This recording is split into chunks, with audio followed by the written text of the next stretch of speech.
وبه نستعين ونستعين وصلى الله على محمد وعلى آله الطيبين الطاهرين المعصومين ولعنة الدائمة على أعدائهم أجمعين۔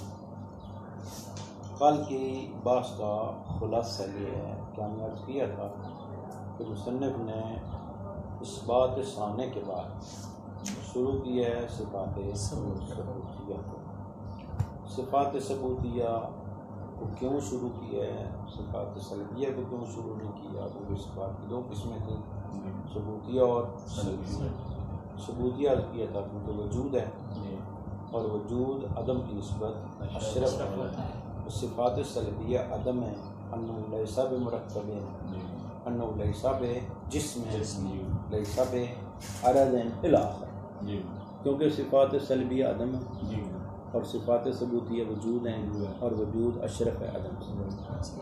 پھر عرض کیا تھا کہ قدرت کو کیوں شروع کیا، کیونکہ کون جو ہے صناعت بنانا، بنانے والا مستلزم ہے قدرت کو، ٹھیک ہے نہیں؟ زیادہ پہلے قدرت موجود ہے۔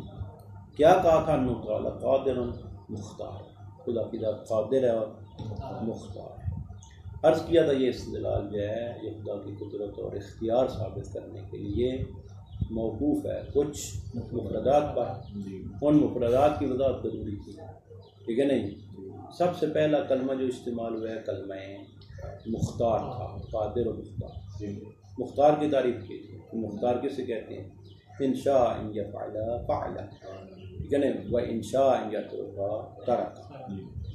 موجب اس کے خلاف تھا، ٹھیک ہے نہیں؟ موجب اسے کہا تھا کہ اگر وہ چاہے کرنا چاہے، ٹھیک ہے نہیں، تو کر نہ سکے، اور ترک کرنا چاہے تو ترک نہ کر سکے، اس کو موجب کہا۔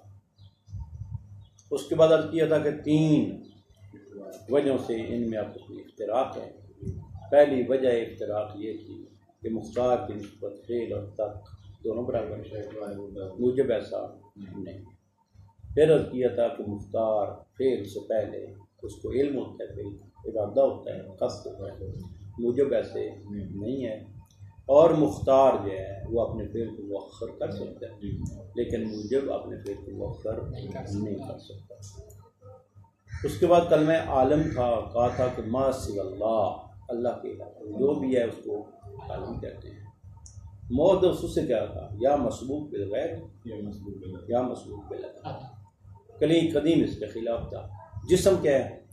جسم وہ ہے جو تقسیم کو قبول کرے اور متحید ہو، فضا کو گھیرے میں لیے ہو۔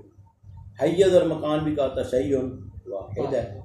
حرکت کیا ہے؟ آج حرکت کی تعریف کرنا ہے۔ کچھ مفردات دو رہ گئے تھے، ان کا وضاحت کر کے انشاءاللہ استدلال کی طرف آ رہے ہیں۔ حرکت کیا ہے؟ فرماتے ہیں حرکت یہ ہے کہ حصول الجسم فی مکان بعد مکان آخر، جسم کا حاصل ہونا ایک آن میں، ایک مکان میں، دوسرے آن میں دوسرے مکان، اس کو حرکت کرتے ہیں۔ یہ جسم ہے، ابھی یہاں پڑا ہوا ہے ایک آن میں، اگلی آن میں اگر یہاں پڑا ہوا ہو اس کو مطابق آپ ہیں، چلتے ہیں ہم سے ایک قدم چلیں، پہلا قدم آپ کا ادھر ہے، دوسرا قدم ادھر ہے، تیسرا ادھر ہے۔ یہ حصول الجسم ہے فی مکان بعد مکان، ایک جسم کا حاصل ہونا ایک مکان کے بعد دوسرے مکان۔ اب یہ حرکت ہے۔ اب میں تھوڑا سا یہاں پر آپ کو وضاحت کرتا ہوں، یہ حرکت بھی ہے، یہ اب حادث ہے یا قدیم ہے؟ یقیناً حادث ہے۔ کیوں؟ مسبوق بالغیر ہے، مسبوق بالغیر، کیونکہ حصول الجسم فی مکان بعد مکان ہے، یہ دوسرا مکان پہلے مکان کے غیر ہے۔ یہ مکان اور ہے، یہ مکان اور ہے، کچھ تو غیر ہے، لا معلوم مسبوق بالغیر۔ اب آ جائیں سکون کی طرف۔ سکون کیا ہے؟ سکون فرماتے ہیں حصول ثان فی مکان واحد، دوسری مرتبہ حاصل ہونا اسی مکان میں۔ حصول ثان، حصول ثانی، یہ حصول ثانی بعد حصول اول ہے، یہ حصول ثانی حصول اول کا غیر ہے، مسبوق بالغیر ہے، یہ بھی حادث ہے۔ بس حرکت بھی حادث ہے، سکون بھی حرکت بھی حادث ہے، سکون بھی حادث ہے۔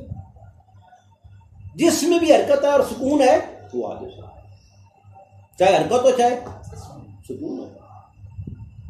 چاہے حرکت ہو چاہے سکون، کیونکہ سارے کا سارا استدلال موقوف ہے اسی بات پر، اس پہ توجہ کریں۔ جس حرکت کی ہم نے کیا تعریف کی ہے؟ حصول الجسم، جسم کا حاصل ہونا فی مکان بعد مکان، یہ جو فی مکان ہے ٹھیک ہے نا، اس سے پہلے ایک اور مکان ہے مسبوق بالغیر ہے، اور حرکت میں ہم نے کیا کہا ہے؟ حصول ثانٍ، ثان حصول ثانی ہے کیا؟ فی مکان واحد، ایک ہی مکان میں، یعنی یہ کھڑا ہے ٹھیک ہے نا، یہ حصول و ثان حصول اول کے بعد ہے۔ تو جس میں بھی جو بھی مسبوق بالغیر ہو اس کو ہم نے حادث کہا۔ اب آپ کہیں جی اللہ جو ہے ٹھیک ہے نا، وہ بھی تو حاصل ہو رہا ہے، اب یہ دوسرا اصول پہلے اصول کے بعد ہے، لیکن وہاں فی مکان واحد نہیں ہے، وہ مادہ نہیں ہے، وہ جسم نہیں گرتا ہے، وہ جسم نہیں رکھتا ہے کہ وہاں پر آپ حرکت کہیں یا اللہ متحرک ہے یا ساکن ہے، جی نہ متحرک ہے نہ کیوں؟ کہ حرکت اور سکون لازم ہے کس کا؟ جسم کا، اللہ جسم نہیں رکھتا ہے۔ حرکت اور سکون لازم ہے کس کا؟ جسم، اللہ جسم۔ اب توجہ کریں، ہمارا مدعا کیا ہے؟ ایسا ہمارا مدعا یہ تھا اللہ تعالی قادر، دلیل کیا ہے؟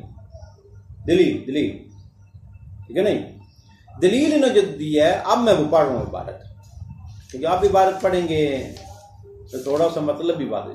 دلیل کیا ہے؟ لأن العالم محدث، عالم کیا ہے؟ توجہ کریں، عالم کیا ہے؟ عالم ہم نے کسے کہا؟ ما سوا اللہ کے علاوہ ہر شے عالم، اور یہ عالم محدث ہے۔ اب ہم نے ثابت کرنا کہ یہ عالم محدث کس طرح، پھر اگر ہم نے ثابت بھی کر لیا کہ عالم محدث ہے، کیا ربط ہے اس کا اللہ کا قادر اور مختار کہ اللہ قادر اور فرماتا ہے لأنہ مؤثر، اس عالم کا مؤثر کون ہے؟ اللہ، یہ عالم اس کا اثر ہے۔ بھائی اس عالم کو وجود کس نے دیا؟ اللہ نے دیا۔ مؤثر کون ہے؟ اللہ، یہ اس کا اثر ہے، یہ عالم اس کا اثر ہے۔ موجد کون ہے؟ اللہ، ٹھیک ہے نا، کیونکہ مؤثر وہ ہے، عالم محدث ہے، بس ثابت ہو جائے گا کہ وہ قادر ہے۔ یہ اصل استدلال ہے، اس کو کھولوں گا، پریشان نہیں ہونا آپ، ٹھیک ہے نا۔ اب ہم نے سب سے پہلے ثابت کرنا ہے کہ العالم محدث، کیسے عالم محدث ہے؟ پہلے اس کا حدوث ثابت کرو، پھر کیا ربط ہے اس کا کہ اگر یہ محدث ہے تو اللہ قادر ہے مختار، ٹھیک ہے نا، اس کا کیا ربط ہے اس کے ساتھ؟ اگر یہ حادث ہے، یہ عالم حادث ہے، ما سوی اللہ عرش ہے حادث ہے، جس کا کیا تعلق ہے اس بات کے ساتھ کہ اللہ قادر ہے؟ اس استدلال کے لیے ایک اور استدلال ہے، لأنہ هو المؤثر، کیونکہ وہی اللہ تعالیٰ اس عالم میں مؤثر ہے، وہ موجد ہے، ٹھیک ہے نہیں، بس وہ قادر ہے مختار۔ اب پہلے ہم عالم کا حدوث ثابت کریں گے، آج فقط ہم نے عالم کا حدوث ثابت کر دیا۔ فرماتے ہیں عالم، توجہ کریں، اما جسم اجسام اما اعراض، یا جسم ہے یا اعراض ہے۔ اعراض سے مراد کیا ہے؟ وہ چیز جو جسم کو عارض ہوتی ہے، یا خود جسم ہے یا اعراض ہے۔ عالم ما سوی اللہ، ہر شے یا جسم یا اعراض، ٹھیک ہے نہیں۔ جسم جو ہے وہ حرکت اور سکون سے خالی یا متحرک ہے، اور سکون اور حرکت ہم نے ثابت کر چکے ہیں کیا؟ حادث ہیں۔ پس ما لا یخلو من الحوادث، جو حوادث سے خالی نہیں ہے وہ بھی حادث ہے۔ کون حوادث سے خالی نہیں ہے؟ جسم۔ کیوں؟ جسم یا حرکت ہے یا سکون ہے، حرکت اور سکون خود حادث ہے، تو جس میں یہ حرکت اور سکون پایا جاتا ہے اللہ اللہ حادث ہے۔ یہ تو ہو ہی نہیں سکتے کہ حرکت اور سکون حادث ہو، جس میں یہ حرکت اور سکون پایا جاتا ہے وہ حادث۔ کل ما لا یخلو من الحوادث فهو حادث. تو جو کرے اس بات پر وہ جو بھی حوادث سے خالی نہیں ہے وہ یقیناً حادث ہے. وہ حوادث سے کون خالی نہیں جسم؟ کیوں؟ جسم کیا متحرک ہے یا ساکن ہے؟ متحرک ہے تب بھی حادث ہے، ساکن ہے تب بھی حادث ہے. متحرک ہے تو کیوں حادث ہے جی؟ کیوں؟ حصول و ثان ہے، ٹھیک ہے نہیں؟ جسم کی ہم نے حرکت کی کیا تعریف کی تھی؟ حرکت کی ہم نے یہ تعریف کی تھی کہ حصول الجسم فی مکان بعد مکان، یہ ایک مکان کے بعد دوسرے مکان میں حاصل ہو رہا ہے. یہ دوسرا مکان مکان اول کے بعد ہے. مسبوق بالغیر ہے، پس مسبوق بالغیر ہے حادث ہے. پس حرکت حادث، سکون بھی حادث ہے. حصول و ثان ان کا حصول اول کے بعد ہے، مسبوق بال. تو یہ حرکت اور سکون سب کس میں ہے؟ جسم میں. اور اگر یہ حادث ہے تو جسم بھی حادث ہو جائے گا. کل ما لا یخلو من الحوادث، جو حوادث سے خالی نہ ہو وہ خود بھی یعنی جس میں حوادث ہوں، جس میں سکون اور حرکت ہوں، سکون اور حرکت حادث ہے، وہ بھی حادث ہے. پس عالم مرکب ہے اجسام اور اعراض، جسم حادث ہے پس عالم بھی حادث ہے. ٹھیک ہے. اب اگر ہم یہ کہیں کہ کل ما لا یخلو من الحوادث فہو لیس بحادث، کہ جو حوادث سے خالی نہیں ہے وہ حادث نہیں ہے، تو پھر آپ کیا کہیں گے؟ قدیم ہے. یہی کہیں گے نا، حادث نہیں ہے تو پھر قدیم ہے. یہ ثابت کرے اس کو، کل ما لا یخلو من الحوادث فہو حادث. اب اگر حادث نہیں مانتے تو کیا ماننا پڑے گا آپ کو؟ قدیم. اب جب آپ قدیم مانیں گے تو ہم آپ سے سوال کریں گے کیا وہ حادث، وہ حادث جس سے یہ خالی نہیں ہے وہ اس کے ساتھ ہیں یا نہیں؟ یعنی وہ حرکت اور سکون اس کے ساتھ ہیں یا اگر آپ کہیں اس کے ساتھ ہیں، اجتماعی نتیجہ ہے نا کہ وہ حادث ہے اور یہ قدیم ہے، کہ یہ حادث بھی ہے پھر قدیم بھی ہے، کیونکہ وہ اس کے ساتھ ہے. حرکت اور سکون اس میں ہے. جب اس میں ہے حرکت اور سکون حادث ہے اور یہ حادث نہیں قدیم ہے، اجتماعی نتیجہ. اور اگر آپ کہیں کہ نہیں وہ حرکت اور سکون وہ اس کے ساتھ نہیں ہے، نہ یہ متحرک ہے نہ یہ ساکن ہے، تو فرماتے ہیں یہ ما علما کے خلاف ہے. کہ ہم پہلے جان چکے ہیں ہر جسم یا متحرک ہے، یہ ہو نہیں سکتا نہ متحرک نہ ساکن. تیسری چیز نہیں ہے. بات ہوگی. اما الاعراض، آراز، وہ آراز کیوں حادث ہیں وہ انشاءاللہ یہاں تک پہنچ سکے تو یہ کل انشاءاللہ آپ کا استدلال مکمل ہوگا، پھر ترجمہ پڑھیں گے. والحرکت ہے حصول الجسم فی مکان بعد مکان. یہ دو مفردات رہ گئے تھے، ان کا ترجمہ کریں پھر آگے استدلال شروع ہوگا. حرکت کیا ہے؟ حصول الجسم، جسم کا حاصل ہونا، فی مکان ایک مکان میں، بعد مکان آخر دوسرے مکان کے بعد.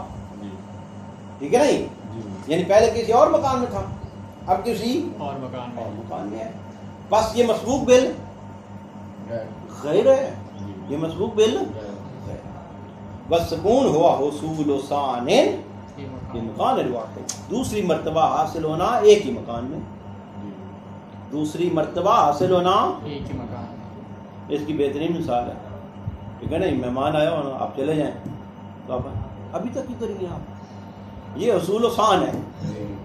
ٹھیک ہے نا، فی مکان الاول، ابھی ادھر ہی بیٹھے، ٹھیک ہے نا، یہ حصول ثان ہے. فی مکان، یہ حصول ثان حصول اول کے بعد ہے، مسبوق بالغیر.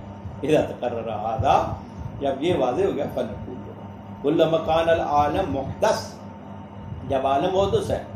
اب توجہ کریں، ہر محدث محتاج ہے، ہر جو محدث ہے محتاج ہے مؤثر کا.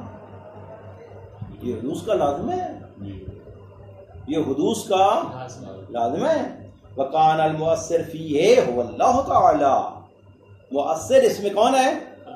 اللہ تعالی قادر مختار ہے. فہنا دعویان، دو دعوے، الدعوۃ اللہ ان العالم محدث. ابھی اس دعوے میں ہم فقط ثابت کریں گے کہ عالم محدث ہے. اب اگلے دعوے میں ثابت کریں گے مؤثر اللہ تعالی ہے. پھر ثابت کریں گے جب مؤثر اللہ ہے اور عالم حادث ہے اور یہ اس کا اثر ہے تو یقیناً وہ قادر ہے. ٹھیک ہے نا؟ دعوی اولا ان العالم محدث، عالم محدث ہے. دعوی ثانی یقدم ہو اختیار ثانی. دوسرا دعویٰ یہ ہے کہ اس عالم کے محدث ہونے کا لازمہ اختیار ثانی، کہ ثانی قادر مختار، اللہ قادر مختار. اما بیان دعوت اولا، دعوی اولا کا بیان یہ کہ المراد بالعالم، کیونکہ مراد عالم سے متکلمین کے نزدیک وہ السماوات والارض، آسمان زمین، وما فیہما، اور جو کچھ آسمان زمین کے اندر ہے، وما بینہما، جو ان کے درمیان ہے، وذالک، یہ السماوات والارض اور جو کچھ ان میں ہے اور جو کچھ ان کے درمیان ہے، اما اجسام، یا وہ اجسام ہے، او آراد، یا وہ آراد ہیں. وکلاہما حادثان، جسم بھی حادث ہے، آراد بھی حادث. اما الاجسام فلن لا تخلو من الحرکت والسکون، اجسام خالی نہیں حرکت اور سکون سے. الحادثین، حادثین اور حرکت سکون دونوں ثابت کریں. وکل ما لا یخلو من الحوادث، ہر وہ جو حوادث سے خالی نہیں، فوا ٹھیک ہے نا، جسم سے حرکت اور سکون سے خالی، اور حرکت اور سکون حادث ہے، پس جسم بھی حادث ہے. اما انہ لا یخلو من الحرکت والسکون، کس طرح جسم حرکت اور سکون سے خالی نہیں ہے. فلان کل جسم، ہر جسم لا بد له من مکان، ثابت ہے کہ ہر جسم کے لیے مکان کا ہونا ضروری ہے، بغیر مکان کے جسم نہیں ہو سکتا. اب مکان کی وضاحت کرتی ہے، وہ حیت، وہ فضا، وہ جس کو وہ گھیرے میں کیے ہوئے ہے، جس کو وہ مشغول کیے ہوئے ہے. فلا بد له من مکان ضرورتا وحین، جب اس کے لیے مکان کا ہونا ضروری ہے. اب اما یکون لابسا، یا جسم اس مکان میں ٹھہرا ہوا لابس ہے، ٹھیک ہے نا جی. اما ان یکون لابسا فی وهو ساکن، اگر لابس ہے تو جسم اس میں ساکن ہے. اگر لابس ٹھہرا ہوا ہے تو پھر ساکن ہے. اور منتقلا عن، یا اس سے منتقل ہو رہا ہے، آگے جا رہا ہے. وہ المتحرک اذ لا واسطہ بین، حرکت اور سکون کے درمیان کوئی واسطہ نہیں، درمیانی کوئی چیز نہیں ہے کہ نہ متحرک ہو نہ حرکت اور سکون، یہ نہیں ہو سکتا. اما انہما حادثان، اب یہ حرکت اور سکون کیسے حادث ہے؟ بل انہما مسبوقان بالغیر، کیونکہ یہ دونوں مسبوق بالغیر. ولا شیء من القدیم بمسبوق بالغیر، قدیم مسبوق بالغیر نہیں ہو سکتا. مسبوق بالغیر کون ہوتا ہے؟ حادث. ولا شیء من الحرکت والسکون بقدیم، بس حرکت اور سکون قدیم نہیں ہے. فیکونان، دونوں حادث ہیں. اذ لا واسطہ بین القدیم والحادث، قدیم اور حادث کے درمیان کوئی واسطہ نہیں. اما انہما مسبوقان بالغیر، اب کیسے یہ مسبوق بالغیر ہے کہ آپ نے ثابت کی کیونکہ یہ مسبوق بالغیر ہے، پس یہ حادث ہے مسبوق بالغیر. فلن الحرکت عبارت، حرکت عبارت ہے حصول الاول فی المکان الثانی، اول کا حاصل ہونا مکان ثانی میں. فیکون مسبوقا بالمکان الاول ضرورتا، بس یہ مسبوق بالغیر ہے، یعنی مسبوق بالغیر صورت مکان ثانی مکان اول کے بعد ہے، اور مکان اول مکان ثانی کا غیر ہے، دونوں ایک مسبوق بالغیر. بس سکون عبارت عن حصول ثانی فی مکان الاول، سکون عبارت ہے ثانی دوسری مرتبہ حاصل ہونا مکان اول میں. فیکون مسبوقا بالحصول الاول بالضرورہ، بس یہ حقیقت میں مسبوق ہے حصول اول، اور حصول اول حصول ثانی کا غیر ہے، بس یہ مسبوق بالغیر. اما ان کل ما لا یخلو من الحوادث فهو حادث، جو ہم نے کہا ہے کہ جو حوادث سے خالی نہ ہو وہ حادث ہے. فلنه لو لم يكن حادثا لكان قدیما، پس اگر یہ حادث نہیں ہے، جو حوادث سے خالی نہیں ہے، اگر وہ حادث نہیں تو وہ کیا ہوگا؟ قدیم ہو جائے گا. اب ہم آپ سے سوال کرتے ہیں، اما یکون معه فی تقدم شیء من تلك الحوادث، ٹھیک ہے نہیں؟ توجہ کریں. فإن كان فحينئذ اما ان يكون معه في تقدم شيء من تلك الحوادث لازمة الله او لا يكون. اب اما يكون معه، یا اس کے ساتھ، کس کے ساتھ؟ وہ جو قدیم ہے. اگر حادث نہیں تو وہ قدیم ہے. اب اگر جو قدیم ہے اس کے ساتھ ان حوادث میں سے جو حوادث اس کو لازم ہیں، ان میں سے کوئی شے اس کے ساتھ ہے، وہ حوادث کون ہے؟ جسم اور سکون اور حرکت. آیا سکون و حرکت اس کے ساتھ ہے؟ اس جسم کے ساتھ، کیونکہ وہ تو حادث ہے اور یہ قدیم ہے. جسم قدیم ہے، سکون و حرکت حادث ہیں، اس سکون و حرکت میں سے کوئی ایک آیا اس کے ساتھ ہے یا نہیں؟ یہ قدیم ہے، وہ اگر ساتھ ہے اور اگر ساتھ نہیں ہے تو یہ علماء بالبدعت کے خلاف ہے، جو آپ پہلے جان چکے ہیں کہ کوئی جسم حرکت سکون سے خالی اس کے خلاف ہے۔ پھر ترجمہ کر رہا ہوں تو جو کریں وَحِينَ دن، اب جب آپ نے جسم کو حادث نہیں مانا ہے، قدیم مانا ہے، تو اما یکون معہو، اس جسم کے ساتھ فی تقدم شیئن، اس کے قدیم ہونے میں، من تلک الحوادث، ان حوادث میں سے جو اس کو لیے لازم ہیں، اس کے ساتھ ہے اور لازم، یا ان حوادث میں سے کوئی بھی اس کے ساتھ نہیں ہے۔ فإن کان الاول، اگر وہ سکون اور حرکت اس کے ساتھ ہیں، اس جسم کے ساتھ، لازم اجتماع القدم والحدوث معاً فی شیئن، ایک ہی جسم قدیم بھی ہو حادث بھی ہو، یہ بھی ہو سکتا ہے وہ معاً۔ وإن کان ثانی، اور اگر وہ حدوث، وہ جسم اور وہ سکون اور حرکت اس جسم کے ساتھ نہیں ہے، یلزم بطلان ما علم بالضرورہ، اس کا لازمہ اس چیز کا بطلان ہے جو پہلے ہم بالبداہت جانتے ہیں۔ کیوں کہ ہر جسم جہاں متحرک ہے وہ انفقاق الحوادث عن، ممتنع ہے حوادث کا اس جسم سے جدا ہونا۔ پس ما لا یخلو من الحوادث فهو، اما الاراض، فقط ایک لین ہے، بیان دعوی ثانی انشاءاللہ کل کریں گے۔ اراض فلنا محتاجۃ فی وجود الاجسام، تو جو کہ جو اراض ہیں، اراض جو چیز عارض ہوتی ہے، کس کو عارض ہوتی ہے؟ جسم کو، وہ خود محتاج ہے کس کی؟ جب وہ محتاج ہے جسم کی، تو جسم حادث ہے، وہ بھی حادث ہو جائے گا۔ اس کی میں ایک مثال دوں عارض کی، تاکہ آپ کو عارض کو پتہ چل جائے۔ سفیدی کہاں پہ ہوتی ہے؟ سفیدی کا ویسے کوئی وجود نہیں، خارجی وجود میں محتاج ہے یا کاغذ کی یا کپڑے کی یا دیوار کی، ٹھیک ہے نہیں؟ بس جب اعراض عارض ہیں اجسام کو، تو اگر جسم حادث ہے اعراض بھی ممکن ہی نہیں ہے جس کو یہ عارض ہیں وہ حادث ہو اور یہ خود قدیم ہو، ٹھیک ہے نہیں؟ اب بات واضح ہو گئی۔ یہ اصل میں جو ہے یہ قسم تھی وجود کی، وجود یا جوہر ہوتا ہے یا عرض ہوتا ہے، یہ جوہر یا وجود فی نفسہ ہی لے نفسہ ہی ولے ہے، جو خود وجود فی نفسہ ہی ہے، یہ جوہر ہے یا عرض۔ وجود فی نفسہ ہی لے نفسہ ہی، جو محل کا محتاج، اپنے وجود خارجی میں محل کا محتاج نہیں ہے۔ جب وجود خارجی میں محل کا محتاج نہ ہو اس کے جوہر، اور جو محل کا محتاج اس کو عرض ہے۔ اور یہ اعراض وہ ہیں جو محل کے محتاج، ان کا محل جسم، ان کا محل جسم۔ اب اگر جسم حادث ہے یہ بطریقے اولا حادث ہے۔ اما الاعراض فلان محتاجۃ الوجود الی الاجسام، کیونکہ یہ محتاج ہے اپنے وجود میں اجسام کی طرف، والمحتاج الی المحدث اولا بالحدوث، جو خود محدث کا محتاج ہے وہ بطریقے اولا حادث ہے۔ یہ نہیں ہو سکتا ہے جو محتاج ہے محدث کا وہ محدث حادث ہو اور یہ قدیم ہو، یہ حادث نہ ہو۔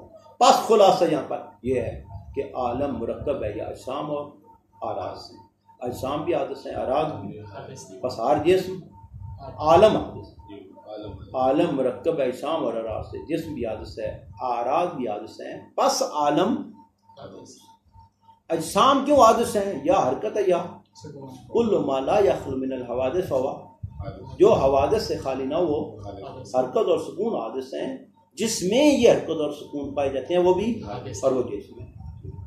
اب اگر جو حرکت اور سکون سے خالی نہ ہو، اگر اس کو ہم قدیم مانیں تو سوال کریں کہ یا حرکت اور سکون اس کے ساتھ ہیں یا نہیں۔ اگر اس کے ساتھ ہیں اور اس میں ہے حرکت اور سکون تو اس کا مطلب یہ ہے کہ یہ قدیم بھی اور اس معنی میں ہے۔